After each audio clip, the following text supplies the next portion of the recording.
la main dans la main avec l'appui et le concours de la diaspora burkinabé et des partenaires au développement du Burkina Faso, nous entamions la marche assurée de notre peuple vers la réalisation de ses aspirations profondes. Notre voyante jeunesse a donné de la voix et a montré la voie. Les femmes, les anciens et les responsables coutumiers et religieux en ont montré la volonté. Je souhaite que dans un élan et un sursaut patriotique, les Burkinabés, après avoir forcé l'admiration et l'estime des autres peuples en Afrique et dans le monde, se donnent les moyens de réussir à relever les défis qui se dressent devant eux. Que le monde continue de nous regarder, de nous soutenir, car notre démocratie en s'enracinant apporte et apportera davantage le bien-être au pays, à la sous-région, à l'Afrique et pourquoi pas au monde. Pour ma part, j'en suis convaincu et d'ores et déjà, je m'engage avec les jeunes générations à contribuer à la construction d'un monde de paix, de démocratie, de justice, d'égalité et de liberté. Les graves problèmes de gouvernance qui ont failli plonger le pays dans la guerre civile ont des causes et des responsables. En toute humilité, chacun doit reconnaître et assurer sa part de responsabilité et éviter les fuites en avant inutiles. C'est pourquoi la vérité et la justice doivent être recherchées préalablement pour que la paix des cœurs décuple nos énergies afin que nous soyons capables de nous pardonner effectivement et sincèrement. L'incivisme, la remise en cause de l'autorité de l'État et d'une manière générale le non-respect de la loi par les citoyens et les personnes morales doivent cesser immédiatement. En tout état de cause, les mesures seront étudiées et mises en œuvre pour que force reste à la loi. Partout, l'ordre et la discipline doivent régner pour nous permettre dans le dialogue et la concertation de rechercher les solutions appropriées aux problèmes que vivent les Burkinabés. Tout en étant un ardent défenseur des libertés individuelles et collectives que je souhaite promouvoir et élargir, je voudrais attirer l'attention de tous que bien souvent, l'ennemi de la liberté, c'est la liberté mal comprise et sans borne. Je suis le premier à savoir que le retour indispensable à la normale ne sera pas facile, mais c'est le prix à payer. Si nous ne voulons plus continuer à vivre dans un Burkina Faso à plusieurs vitesses, à l'avenir incertain, où le fossé s'agrandit chaque jour entre un nombre toujours plus restreint de nantis qui ont des droits et les larges masses populaires condamnées à la paupérisation et à l'exclusion. Distinguées personnalités, mesdames et messieurs, le retour à l'intégrité que je me suis engagé à réaliser dans le cadre de mon programme pour le quinquennat 2015-2020 aura pour chacun de nous une triple exigence.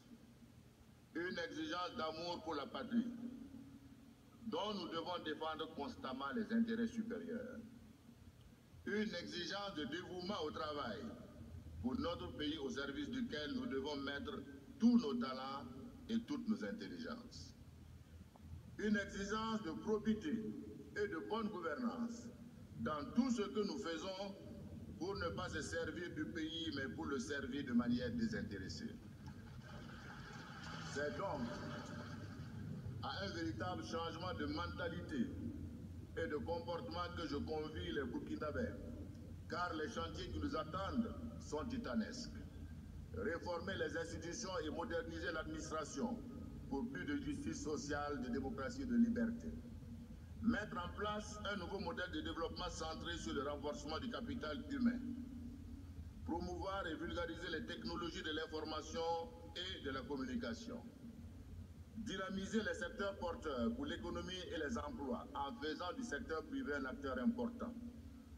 Réaliser un meilleur partage des fruits de la croissance à travers un nouveau contrat social. Comme j'ai eu l'occasion de le rappeler à plusieurs reprises, la 4e République a vécu.